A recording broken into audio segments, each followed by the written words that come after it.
Aviso. Este episodio contiene relatos que abordan violencia, muerte y prácticas rituales sensibles. Si estos temas te afectan, escucha con cuidado. Ahora, imagina decir en voz alta, terminé invocando un demonio por amor. ¿Qué se siente pronunciar eso cuando todo lo que querías era recuperar a alguien que se fue? Soy Paco Arias. Hoy, junto a Lunata Flores, vamos a contar historias reales de amares y rituales de amor que no solo no arreglaron nada, lo estropearon todo. Historias de desesperación que abrieron puertas que nunca se cierran del todo. Lunata trabaja con comunidades, acompaña procesos de despojo y, durante años, ha visto el lado oscuro de los pedidos de arreglar un corazón. Lunata, bienvenida. Gracias, Paco. Lo que voy a compartir no son lecciones ni recetas, son advertencias vivas. Escuchar estos relatos es aceptar que la sed de control, cuando se disfraza de amor, puede terminar en violencia, enfermedad o muerte. No demonizo por demonizar, explico consecuencias, y pido a la audiencia que guarde distancia de promesas fáciles. Si este tema te interesa y quieres la versión extendida con documentos y más testimonios, suscríbete y visita nuestra web. Lo digo una sola vez al comienzo porque lo que sigue merece toda tu atención. La primera historia que contamos hoy tiene nombre, Karina. Es la que, según cuenta, empezó queriendo recuperar a un hombre que la dejaba rota cada vez que se marchaba. Lo que comenzó como una búsqueda de consuelo terminó en algo que ella misma describe como una cadena de errores que la arrastró a lugares donde la culpa y la sospecha no la dejaron vivir. Karina no es una caricatura de mujer obsesionada. Era, sobre todo, alguien con heridas que no había aprendido a curar. Tenía 32 años cuando se enamoró de Daniel. Él era mayor, casado y mantenía una relación ambigua durante años. Ella vivía la contradicción de quien ama y a la vez se siente usada. Esperaba llamadas que nunca llegaban, se justificaba a sí misma con promesas rotas y acumulaba noches sin dormir. Lo que la llevó al borde no fue un único evento, sino la suma de pequeñas humillaciones y la creencia de que, con la ayuda adecuada, el patrón podía cambiar. En algún momento, una amiga le habló de trabajos que funcionaban, de gente que hacía que volviera. Donde había frío emocional, apareció la promesa de calor inmediato. No voy a decir cómo lo consiguió, no es eso lo que importa. Lo importante es el mecanismo. La desesperación convierte al sensible en presa fácil. Le ofrecían atajos, le ofrecían control. Karina aceptó. Al principio intentó métodos que le parecían inofensivos, recuerdos que ella misma guardaba en álbumes, pequeños rituales que le dijeron que eran blancos y que, si no funcionaban, no habría consecuencias. Cuando no obtuvo respuesta, la urgencia creció. Fue entonces cuando, en 3 o 4 noches de desvelo, decidió dar un paso que, según ella cuenta, cruzó un límite que jamás pensó atravesar. Pidió algo extremo. No voy a entrar en detalles de los materiales ni en procedimientos. Lo que sí diré es esto. Karina reconoce, con voz quebrada, que recurrió a elementos que tocaban la frontera entre lo vivo y lo enterrado. Habló luego de olores que no correspondían a la memoria de su casa, de un metal frío que nunca había tenido alrededor, del silencio denso que vino después de una noche de ritual. Esos detalles, más allá de su naturaleza, marcaron un antes y un después para ella y para Daniel. Lo curioso y perturbador es que poco tiempo después de aquello, Daniel volvió. No de la misma manera en que se va un día y regresa al siguiente. Volvió con los ojos distintos, con un cansancio que no parecía humano. Se le notaba la falta de sueño, hablaba en frases inconexas y a veces parecía no reconocer a quienes le rodeaban.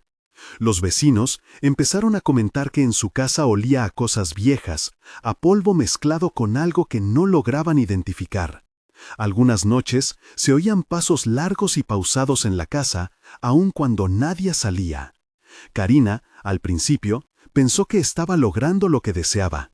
Pensó que, tras meses de rechazo, por fin aquellas llamadas volverían. Pero la diferencia era una sombra que llenaba los espacios. Daniel estaba presente, sí, pero ya no era el mismo. Tenía ráfagas de agresividad que antes no se le conocían. Tenía pesadillas y despertaba gritando. Se negaba a comer a veces o comía de manera compulsiva otras. La gente empezó a mirar a Karina de otra forma. «¿Qué le hiciste?», le preguntaban con una mezcla de miedo y curiosidad mal disimulada. No quiero convertir esto en una historia de brujería milagrosa ni en un ajuste moral simplista. Hay una cadena de causas: la precariedad emocional de Karina, la explotación por parte de alguien que ofreció soluciones y la propia voluntad de quien decidió cruzar fronteras. Pero existe también una narrativa espiritual que Lunata puede explicar mejor. Cuando alguien intenta forzar el afecto de otro, altera la voluntad de otra persona. Si lo llevas al lenguaje de la brujería tradicional, es una violación del libre albedrío. No siempre hay un demonio literal, pero sí una consecuencia que se instala en la vida de ambos, una deuda energética y social que reclama un precio. Pausa. En este punto, baja la música, deja espacio para que el silencio aumente la tensión. Lunata. Hay una palabra que uso mucho en estos casos: resonancia. Cuando trabajas con la intención de controlar a otro, creas una resonancia que no distingue entre bueno y malo, solo amplifica el deseo. Y eso necesita un canal. A veces ese canal es la propia vulnerabilidad del que pide. Otras veces lo da la persona que facilita el trabajo, que no siempre es neutral. He visto cómo el deseo se convierte en una especie de energía que reclama forma. Y cuando le pides forma a medios que no respetan la vida, siempre hay un saldo. De nuevo, no estamos hablando de superstición inocente. Hablamos de consecuencias humanas que se manifiestan en enfermedades, rupturas y, en casos extremos, en muertes. La comunidad juzga, la familia sufre, y la persona que pidió el amarre carga con un remordimiento difícil de soportar. Karina describe esa culpa como un peso que le impidió dormir durante meses. Como si algo la mirara, dijo en una de las entrevistas. No es el lenguaje clínico, es la forma humana de nombrar el terror. Los primeros días tras el regreso de Daniel hubo una sensación extraña de triunfo. Las llamadas, los mensajes, las visitas, todo parecía encajar. Pero pronto, lo que parecía resultado se volvió deuda. Daniel empezó a tener episodios en los que perdía la orientación. Se ponía de pie a mitad de la noche y se quedaba mirando una pared por horas. A veces lloraba sin motivo, otras veces reía en voz alta en la cocina. La salud mental y física se fueron deteriorando.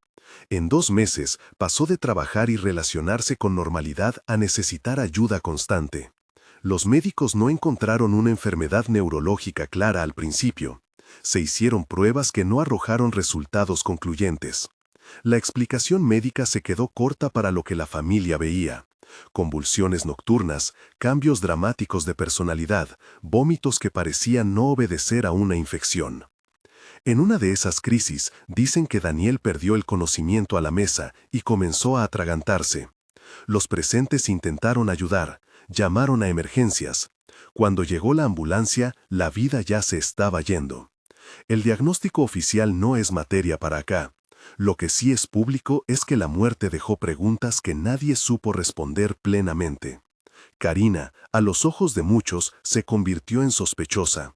No por pruebas científicas, sino por la lógica social. Ella había buscado alguna forma de traerlo de vuelta. En pueblos y barrios pequeños, la idea de que alguien recurriera a cosas prohibidas basta para señalarla. La prensa local volcó miradas y rumores. Vecinos aseguraban haber escuchado rezos raros, pasos en horarios imposibles y, sobre todo, una palabra repetida: algo. La policía acudió, preguntó, hicieron entrevistas, pidieron testimonios y recogieron lo que había que recoger. No voy a detallar pruebas ni procedimientos. Lo relevante es que la saga legal nunca fue solo jurídica. Fue sobre cómo una comunidad procesa lo incomprensible. Para Karina, la terapia se volvió imprescindible, pero también insuficiente. El juicio social, la condena en miradas, la pérdida de empleo y la soledad fueron tal vez más duros que cualquier procedimiento legal. Lunata hizo una intervención no ceremoniosa, sino de acompañamiento. no para arreglar lo que se había hecho, sino para intentar restablecer límites, responsabilizar y proponer rutas de reparación. Ella insiste en que el trabajo serio de alguien que practica creencias o rituales responsables debería incluir ética, protocolos y sobre todo el rechazo a manipular la voluntad ajena. Pero cuando la demanda es desesperada, existen actores sin escrúpulos que aprovechan y el daño se acelera. Escuchando a Karina hay dos hilos que se entrelazan. Por un lado, la culpa legítima de alguien que reconoce haber cruzado límites. Por otro, la cadena de explotación por parte de quienes ofrecen soluciones sin asumir consecuencias. Cuando la sociedad no da redes de apoyo, el modelo se repite. La ferocidad de la sed de resolver el dolor empuja a aceptar atajos peligrosos. En la reconstrucción, una noche de lluvia, Karina mira la foto de Daniel y, de rodillas en el suelo, reconoce que ya no sabe qué es real. Silencio. De fondo, un sonido prolongado de viento. Karina me dijo, no pensé que fuera tanto. Creí que volvería siendo él, con todo lo de antes, y me encontré con alguien que no era ni él ni lo que yo quería. Y después, cuando se fue la vida, me quedé con la sensación de haber llamado a algo que no conocía el precio que pedía. Esa frase, no conocía el precio, atraviesa todo el relato. No es solo el precio legal o social, es la sensación de que algo intangible reclamó su cuota. Podríamos detenernos aquí y decir que la historia enseña a no buscar atajos, pero hay que ir más hondo. ¿Por qué alguien, pese al riesgo, utiliza elementos que rozan la profanación? La respuesta tiene más que ver con la ausencia de alternativas. Karina no tenía una red de soporte estable, vivía aislada y el estigma del asunto que la aquejaba la hizo optar por lo clandestino. Además, existe una industria, no siempre visible, que monetiza el dolor humano, personas que se presentan como guías, pero que en realidad son mediadores del beneficio propio. Una lectura psicológica complementaria nos ayuda a entender la secuencia. Cuando la persona siente que su identidad se define por el afecto de otro, pierde margen para elegir con claridad. La dependencia emocional transforma la voluntad en una mercancía que cualquiera puede manipular. Y si a eso se le suma la legitimación cultural de amarres como soluciones válidas, la trampa está tendida. Pausa breve, respira la narración y baja la luz sonora, enfatiza el vacío que queda tras la muerte. En los días que siguieron al fallecimiento de Daniel, Karina fue objeto de entrevistas, visitas y rumores. Un vecino la confrontó en la calle. ¿Qué le hiciste a mi primo? Otros evitaron mirarla. Su familia, que no estaba cerca, la miró con reproche y distancia. La sensación de abandono la empujó a aislarse más. Empezó a salir menos, a bajar las persianas y a evitar el teléfono. Cuando ve ahora objetos que fueron parte de aquellos rituales, no voy a decir cuáles, siente náusea y arrepentimiento. Pero no solo eso, teme que algo que se puso en marcha no se haya ido del todo. Aquí entra otra dimensión que Lunata enfatiza, la contaminación simbólica y la percepción social. Cuando la comunidad cree que algo sucio ha ocurrido, la persona señalada queda marcada. Esa marca transforma oportunidades laborales, relaciones y la propia autoestima. La justicia social, en estos casos, falla doblemente. Primero, por no proteger a los vulnerables de quienes los victimizan. Segundo, por convertir a la víctima en sospechoso sin dar herramientas de reparación reales. Lunata es: frecuente que la gente venga con vergüenza, no cuentan todo, y quienes explotan esa vergüenza venden una versión que parece rápida y eficaz. Mi trabajo, cuando me llaman después del daño, es desenredar lo que se puede, ofrecer acompañamiento psicológico, gestionar reencuentros familiares si es posible y acompañar procesos legales si hay delito. No me interesan las respuestas mágicas, me interesan las consecuencias reales y la reparación. En el caso de Karina, hubo que trabajar mucho la culpa y el estigma, y acompañarla a asumir las responsabilidades que tocan sin convertirse en chivo expiatorio. ¿Qué dice la ley en estos códigos?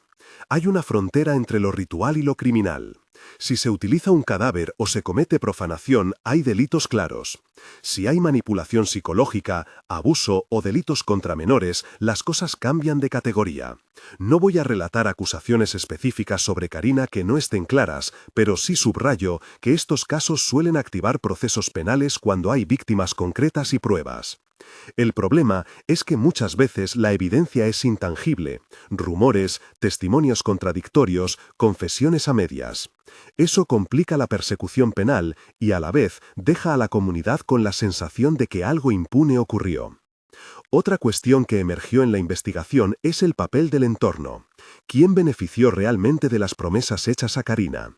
¿Había un tercero que cobró por arreglar la situación? ¿Fue un manipulador que supo sembrar en ella la idea de que la solución exigía sacrificar algo más? Estas preguntas son habituales. Detrás de casi todos los pedidos de amarres hay alguien que pide algo a cambio. Y no hablo solo de dinero, hablo de favores, de silencio, de compromisos que la persona vulnerable no entiende en el momento. Al cabo de semanas, cuando la policía hizo algunas diligencias, aparecieron testimonios que apuntaban a una persona que había hecho trabajos para distintos barrios. No fueron imputaciones directas, fueron testimonios que pintaban un patrón. Soluciones ofrecidas a quienes estaban al límite. En otros casos que investigamos, esa vía desembocó en extorsión, en exigencias de seguir pagando, de no contar, de mantener secretos. El resultado es siempre deshumanizador. Pausa, deja que el silencio hable de la soledad de Karina. En el relato de Karina hay algo que me tocó profundamente, su intento de reparación. Después de la muerte, intentó pedir perdón en voz alta, pero la comunidad no supo o no quiso escuchar una disculpa que no exime.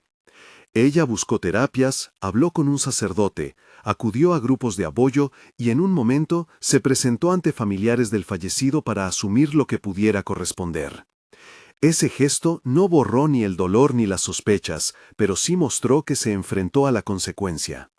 No todos los que piden amarres son malvados. La mayor parte llega con el corazón roto, con la sensación de no tener alternativas. Eso no excusa, pero habilita otra lectura. Quien decide intervenir éticamente en estas prácticas debe proteger, asesorar y negarse a facilitar daño. La responsabilidad recae también en quien ofrece soluciones. Antes de seguir con otro caso, hay que decir algo sobre el contexto cultural. En muchas regiones de Hispanoamérica y en barrios de ciudades grandes, la tradición de buscar ayuda fuera de la medicina y la psicología es parte de la historia. Amarres, endulzamientos, trabajos de protección han existido por siglos en distintas formas. Su uso no siempre es dañino, muchas veces se trata de rituales simbólicos que ofrecen contención. El problema aparece cuando se pretende controlar la voluntad de otro o cuando se incorporan elementos que lesionan la vida o la memoria de terceros. La frontera entre lo simbólico y lo peligroso no siempre está clara para quien sufre. Lunata. Hay una jerga que circula: trabajo blanco, trabajo gris, trabajo negro. Yo la uso con cuidado. Lo que importa no es tanto el color que alguien le pone, sino la intención y las implicaciones. Pedir que alguien vuelva por amor no es lo mismo que manipular su autonomía. No existe un amarre que justifique daño a terceros. Cuando eso ocurre, hay responsabilidad civil y muchas veces penal, y quien practica debe saberlo. Con la historia de Karina cerramos un primer bloque que ya muestra la lógica del fenómeno: desesperación, oferta de solución, cruce de límites, consecuencias. Pero no todas las historias terminan igual. Hay relatos donde el daño se ensancha, donde hay presencia de menores o donde la violencia se desata en público. Y el siguiente caso que traemos hoy es uno de esos. Involucra a una madre, una niña y un hombre que se hizo pasar por figura de protección. Es un caso que hiere de otra manera y que obliga a hablar con máxima delicadeza. Ruth tenía 27 años cuando quedó viuda. Su hija Londra era pequeña, de ojos inquietos y sonrisa fácil. La necesidad empuja a buscar cercanía, y cuando Ismael apareció en la escena, lo hizo con palabras suaves y promesas de familia. La historia de Ruth podría ser la de muchas madres que, en la fragilidad económica y emocional, aceptan apoyo. Pero Ismael traía otra cosa consigo. No voy a profundizar en detalles escabrosos. Basta decir que, con el tiempo, surgieron señales que la comunicación habitual no explicaba. La niña comenzó a tener pesadillas, manchas en las sábanas que los adultos no lograban ubicar y un silencio en la casa que se sentía como un peso. Ruth lo contó tarde. Muchas víctimas tardan en verbalizar lo que ocurre en privado. A veces por vergüenza, otras por miedo. Cuando finalmente lo hizo y buscó ayuda, ya era tarde. La comunidad reaccionó con incredulidad y la fiscalía abrió investigación. Ismael, cuando fue interrogado, se mostró calmo. Había quienes defendían su figura de hombre protector, pero las piezas no encajaban. La niña sufrió episodios de desorientación severa y, en circunstancias que la investigación aún clasifica como misteriosas, dejó de respirar en una noche sin testigos directos. Las autopsias y los informes médicos generaron más preguntas que respuestas. Lo que sí quedó claro fue que Ismael estaba en el centro de un entramado que vinculaba manipulación, rituales y abuso de confianza. Ruth quedó destrozada. Este segundo caso nos obliga a detenernos y a recordar una regla vital. Cuando hay menores implicados, las palabras y las metáforas no bastan. Se debe priorizar la protección, denunciar y actuar con rapidez. Las prácticas que implican manipulación de la psique de un niño, de cualquier edad, son intolerables y merecen intervención inmediata por parte de las autoridades competentes. No es un asunto de creencias, es un asunto de seguridad. En este punto dejamos el detalle forense a los profesionales.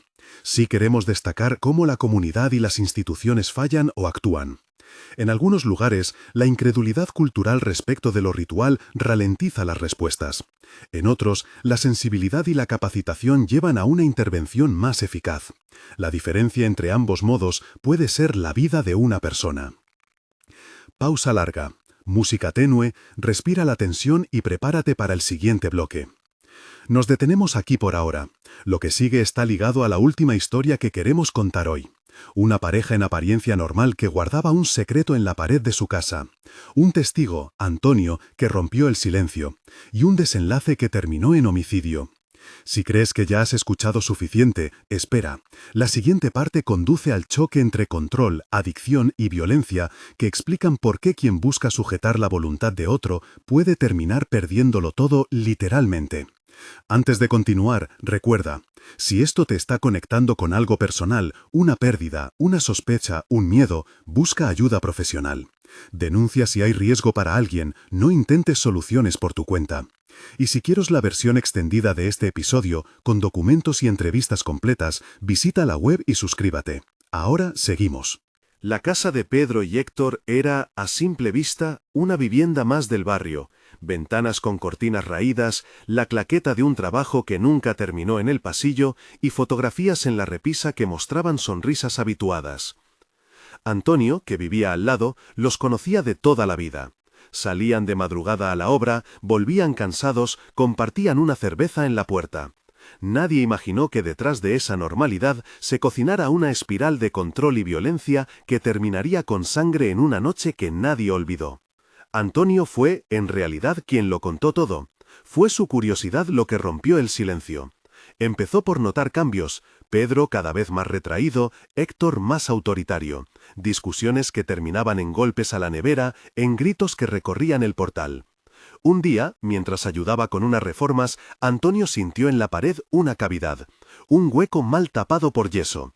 Al romperlo, encontró papeles doblados, amuletos cosidos en telas, objetos que parecían cartas dobladas con notas, no voy a decir qué decían esas notas, y una pequeña caja con restos de cosas que, para algunos eran solo recuerdos y para otros señales.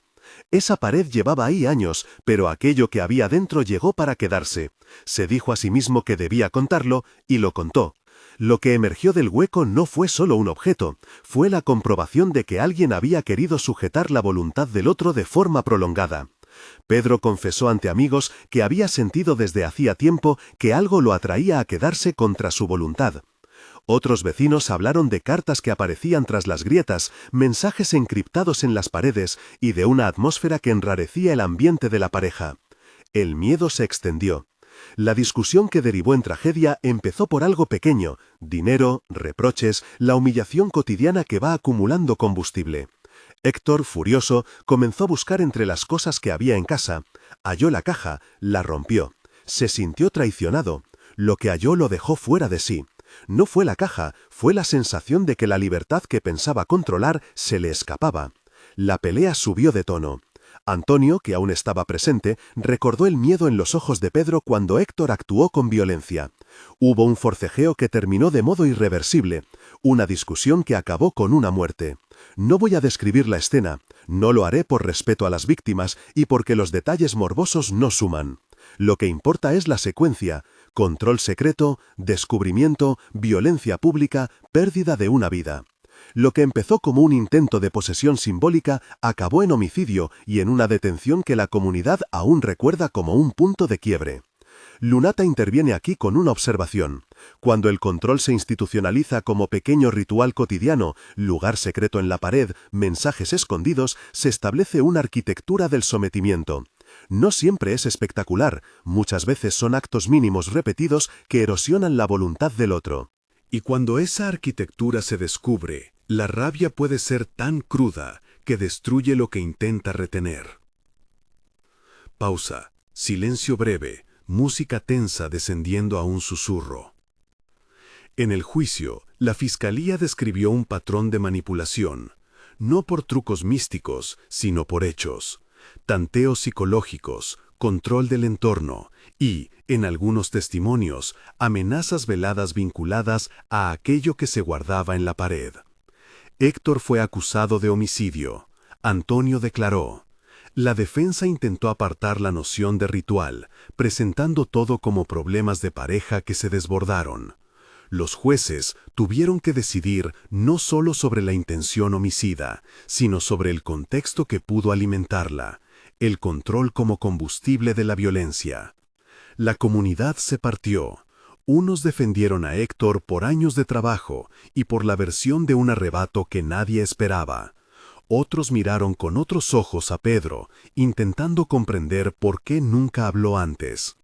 Antonio quedó marcado, declaró y perdió amistades, pero ganó algo que él mismo reconoció tiempo después: la certeza de que no podía guardar silencio ante señales. Su testimonio evitó que la historia se banalizara en un accidente de pareja. Lo convirtió en un caso que habló de manipulación y de cómo el deseo de controlar puede terminar explotando contra quien lo ejerce. Lunata. Este caso es un ejemplo de cómo los trabajos pueden permear la vida cotidiana hasta convertirse en una coartada para el sometimiento. No siempre hay un brujo en la sala, a veces el ritual es la misma estructura de control que se sutura en la relación. Y cuando eso estalla, hablamos de homicidio, de tragedia humana, no de espectáculo sobrenatural. Reconstrucción breve desde la mirada de Antonio. Sonido de martillo, polvo en la garganta, la pared que cede, un papel cayendo, la sensación de descubrir algo íntimo y prohibido. El aire se vuelve más denso. Silencio que corta. Tras este episodio, la Fiscalía abrió investigaciones paralelas para indagar si la caja y los papeles eran parte de una práctica más amplia, si alguien del barrio ofrecía servicios de arreglos y, sobre todo, si había víctimas que no habían denunciado por miedo. Aparecieron otros nombres, otras historias, quejas por extorsión, pedidos de silencio a cambio de trabajos y arreglos con violencia. No era una anomalía aislada. Era un corazón de un problema mayor. Ahora, cambiemos el tono, no en la curiosidad, sino en la mirada. Veremos casos complementarios que no terminan en muerte inmediata, pero que muestran la trampa en otras formas. Historias pequeñas que alimentan el mismo patrón de desesperación, manipulación y factura a largo plazo. Tarot de los difuntos. Lunata cuenta una anécdota que le ocurrió con una mujer que creía que la carta le decía el final de una relación. El tarot, en la cultura popular, tiene un aura de revelación. Muchas veces funciona como espejo para lo que la persona ya siente. En este caso, la consultante llegó con la petición de confirmar si su ex volvería. La lectora, que trabajaba en un mercado nocturno, utilizó un mazo que llevaba años. Nada es instruccional sobre cómo se lee una carta. Lo relevante es el efecto que provocó. La mujer interpretó la lectura como una señal de que podía forzar un regreso si cerraba círculos. Ese deseo la llevó a tomar decisiones arriesgadas. No volvió su antiguo compañero, lo que cambió fue su vida. Cayó en deuda, perdió amistades por involucrarlas en acciones desesperadas y sufrió un veredicto social que la aisló. Lunata, el tarot no te obliga a nada, la interpretación sí puede empujar. El peligro está en quien mezcla lectura con promesas y en quien escucha los mensajes como una orden. He visto a personas hipotecar su vida por un «no volverá a menos que» nadie les enseñó a cuestionar. Altares heredados y la Santa Muerte. En otro relato, una mujer encontró tras la muerte de su madre un altar pequeño escondido en un ropero. Velas, fotos, ofrendas. Pensó en retirarlo, en deshacerse de aquello que le resultaba incómodo. Lo tocó y al poco tiempo empezó a percibir cambios en su entorno. Problemas en el trabajo, sueños intranquilos, la sensación de que la presencia de su madre la reclamaba. No es que un altar mate o encadene, es que las memorias familiares y los ritos transmiten obligaciones simbólicas que a veces se interpretan como demandas. La mujer buscó consejo en un centro espiritual local y recibió ayuda. No rituales que arreglaran lo heredado por la vía de la imposición, sino acompañamiento para procesar la pérdida y decidir qué hacer con los objetos familiares. Lunata. Heredar un altar implica heredar una responsabilidad simbólica. Retirarlo sin diálogo puede significar cortar la historia. Mantenerlo sin sentido puede ser una carga. La intervención ética consiste en acompañar la decisión, no en imponer un limpiado exprés que termine reemplazando una pena por otra. Microentrevistas, voces que aclaran. Psicólogo, doctora Marta Suárez, breve intervención. La dependencia afectiva, entendida como la necesidad de que el otro confirme la identidad propia, es un factor que hace a las personas vulnerables a promesas externas. Cuando alguien ofrece una solución mágica, lo que hace es capitalizar una fragilidad. El tratamiento no pasa por rituales, pasa por terapia para restablecer límites, por redes de apoyo y por trabajo en la autoestima. Abogado penal, Fernando Morales, breve intervención. En la práctica forense, los elementos rituales son difíciles de probar materialmente. Sin embargo, cuando existe manipulación, coacción o delitos como profanación, los instrumentos legales sí permiten actuar. Es vital que las víctimas denuncien y que no se espere a tener pruebas místicas para iniciar una investigación. Trabajadora social, Ana Rodríguez, breve intervención. Las comunidades a veces estigmatizan a las víctimas. Mi trabajo es proteger, acompañar y facilitar el acceso a recursos. Un indicador claro de riesgo es la aislación y el silencio. Cuando alguien dice, no, es algo cultural, no podemos aceptar eso como excusa para no investigar. Practicante ético, Marcos, breve intervención. No somos facilitadores de daño. Hay prácticas que respetan la autonomía y hay límites que no se cruzan. Quien se aprovecha de la desesperación para obligar a otro, sea con promesas o amenazas, debe ser señalado. La ética en nuestra práctica es un muro contra el abuso. Estos aportes ayudan a enmarcar el fenómeno. No es solo folclore o superstición. Hay factores psicológicos, legales y sociales que lo alimentan. Y, en el cruce de esos factores, aparecen las historias que contamos hoy. Profundizando en el contexto cultural e histórico. Los amarres y los trabajos de amor no nacen de la noche a la mañana. En siglos de sincretismo, entre creencias indígenas, africanas y católicas, se han conformado prácticas que tenían, en su origen, funciones comunitarias: pedir protección, pedir salud, pedir por una cosecha. En ese mapa cultural convivieron símbolos, rezos y objetos. Con la modernidad, muchas de esas prácticas se mercantilizaron. El tarot, los amarres, los velatorios cambiaron de significado cuando los mercados los cruzaron con la economía del deseo, la promesa de arreglar lo que duele a cambio de pago. Pero no todo es transacción maliciosa. Hay rituales que operan como terapia simbólica. Una ceremonia de despedida puede contener una comunidad en duelo. El problema surge cuando la intención pasa de acompañar a controlar. Y cuando se utiliza la etiqueta de tradición para legitimar la manipulación, el daño se oculta bajo la pátina de lo sagrado. Lunata.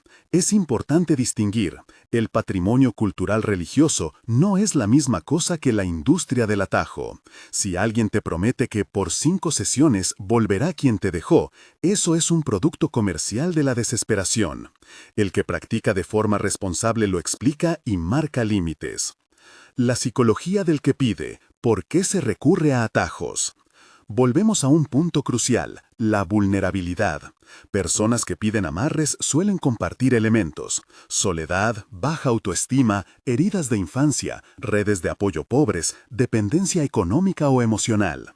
Cuando la oferta aparece, sea en un mercado ambulante, en redes sociales o en un barrio, el precio de resistir puede parecer alto, seguir con el dolor o pagar por una promesa. El proceso es perverso. La promesa actúa como placebo emocional.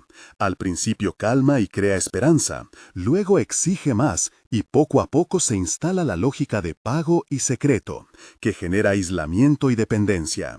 Algunos practicantes se transforman en gestores de esa necesidad.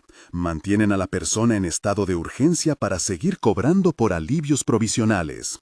No quiero criminalizar la fe. Muchas personas encuentran consuelo en prácticas espirituales. El punto es entender la línea entre consuelo y control, y proteger a quienes, por desesperación, cruzan una frontera. ¿Cómo actuar ante señales de riesgo? Si alguien cree que un familiar recurre a prácticas que lo ponen en peligro, hay pasos claros que no requieren conocimientos esotéricos. Documentar hechos, buscar apoyo psicológico profesional, denunciar si hay indicios de delitos, acercarse a servicios de protección, en el caso de menores, y conectar a la persona con redes de contención.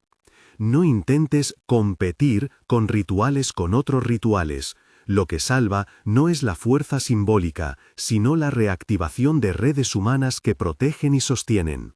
Proceso de reparación. ¿Qué se puede hacer después? Cuando el daño ya ocurrió, ruptura, enfermedad, muerte, violencia, la reparación tiene varias dimensiones: legal, psicológica, social y a veces simbólica. Legalmente, si hay delitos, se debe perseguir. Psicológicamente, la terapia focalizada en trauma es clave. Socialmente, la reinserción y la reconstrucción de redes ayuda a salir del aislamiento. Y simbólicamente, muchas comunidades eligen ritos de cierre, no para anular lo ocurrido, sino para narrarlo, contextualizarlo y construir significados que permitan avanzar. Importante, esas ceremonias deben ser propuestas por profesionales o por actores responsables, no por quienes lucran con el dolor.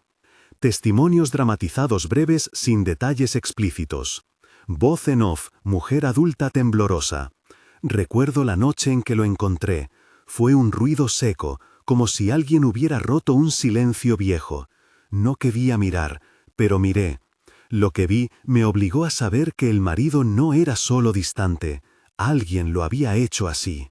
Llamé a la policía, pero en el barrio la palabra trabajo pesa más que una llamada. Nadie quería implicarse. Me quedé con la sensación de que habíamos perdido algo más que una persona. Habíamos perdido la inocencia de creer que el hogar era un refugio. Voz en off, Antonio. Cuando conté lo de la pared, muchos me miraron raro. En el juzgado otro tanto. Pero supe que si no lo decía, alguien más podría morir. Dicen que soy valiente. Yo solo quería que se escuchara la verdad. Ética del practicante, responsabilidad y límites. Hemos mencionado varias veces la figura del practicante que explota. Existe, no es una invención. Pero también existe quien practica con ética, reglas claras sobre no manipular la voluntad ajena, sobre rechazar trabajos que impliquen daño a terceros, sobre derivar a servicios médicos o psicológicos cuando la persona lo necesita. Marcos, el practicante que entrevistamos, resumía así su postura. No hago trabajos de amor que impliquen forzar. Si me piden eso, me niego y ofrezco ayuda para sanar la dependencia. Lunata insiste en que debería existir una especie de código deontológico en estas prácticas: transparencia, consentimiento informado, no intervención en la libertad de terceros y obligación de denunciar cuando se detecte riesgo para menores o delitos. Casos residuales. Cuando la deuda se paga a plazos. En muchos relatos la factura no llega de inmediato. Pierdes amigos, trabajo, reputación. Te endeudas, te aíslan. Años después, la persona que pidió el amarre puede seguir pagando, con la soledad, con la estigmatización, con problemas de salud que los médicos no explican del todo. En muchos barrios, esas historias se cuentan como advertencias. No pidas lo que no estás dispuesto a pagar. Es una frase dura, casi moral. Tras ella hay algo más: la constatación de que las decisiones desesperadas tienen consecuencias reales y duraderas. Un episodio final con Karina, cierre y remordimiento. Regresamos brevemente a Karina porque su voz atraviesa todo este episodio. Tras la muerte de Daniel, ella intentó reconstruirse. Asistió a terapia, participó en sesiones con trabajadores sociales y se presentó ante la familia para pedir perdón. No buscó eximir su responsabilidad, sino entenderla. Con el tiempo, afirmó algo que resonó como el eje del título. «Terminé invocando un demonio por amor», dijo en una entrevista privada. Y no hablaba de una entidad literal. Hablaba de lo que su decisión había desencadenado, una cadena de daño que tomó forma propia y la arrastró. Ese demonio fue, para ella, la suma de la culpa, la exclusión social y la certeza de haber cruzado límites. No pretende aliviarse con esa frase, la usa como mapa para no repetirlo. Reconoce que invocó fuerzas que no supo medir, que abrió puertas y que, aunque no supiera el nombre de lo que abrió, sintió su presencia. La comunidad la marcó, pero también hubo quienes la acompañaron. Su proceso no fue lineal: recaídas, miradas, terapia. Hoy participa en grupos de prevención para advertir a otros, contar su historia como prevención. Eso no le devuelve lo perdido, pero quizás salva a alguien más. Reflexión final de Lunata. Quiero cerrar con 3 ideas que, desde mi trabajo, considero clave. Primera, la intención importa, pero las consecuencias pesan más. No existe una intención que justifique la lesión de otro. Segunda, la ética profesional en prácticas espirituales es innegociable. Si alguien te ofrece control sobre la voluntad ajena, huye. Tercera, buscar ayuda profesional, denunciar y construir redes de apoyo salva vidas. No hay sustituto para la intervención social y legal cuando hay riesgo. Paco toma la palabra para terminar. Hemos contado historias duras, personajes reales que, movidos por el dolor, cometieron errores fatales. Historias de manipulación, de lucro, de silencio. El centro de todo esto vuelve una y otra vez al título: «Terminé invocando un demonio por amor». No lo decimos en un sentido literal, aunque algunos lo entiendan así. Lo decimos como metáfora de aquello que se desencadena cuando intentas comprar la libertad o el afecto de otro. Ese demonio puede ser la culpa, la cárcel, la muerte, la pérdida de la comunidad. Es la factura que nadie te explica al principio. Antes de despedirnos, un recordatorio importante. Si tú o alguien que conoces está en riesgo, sospechas de manipulación, control, abuso o hay menores en riesgo, contacta con los servicios de protección locales. Si hay delito, denuncia. Busca ayuda profesional psicosocial. No te aísles. No permitas que la vergüenza te haga cómplice del silencio. Indicaciones editoriales para el equipo de producción. Insertar pausa musical de 6-8 segundos tras la frase «Ese demonio puede ser la culpa», para permitir que la audiencia procese. En las reconstrucciones, usar efectos de sonidos sutiles: viento, puerta que cruje, martillo, papel cayendo, evitar sonidos grotescos o efectistas. Emplear silencio estratégico tras testimonios clave, 3-5 segundos, para aumentar impacto emocional. Música, mantener hilo tenso pero sobrio, evitar crescendos sensacionalistas. Recursos y cierre.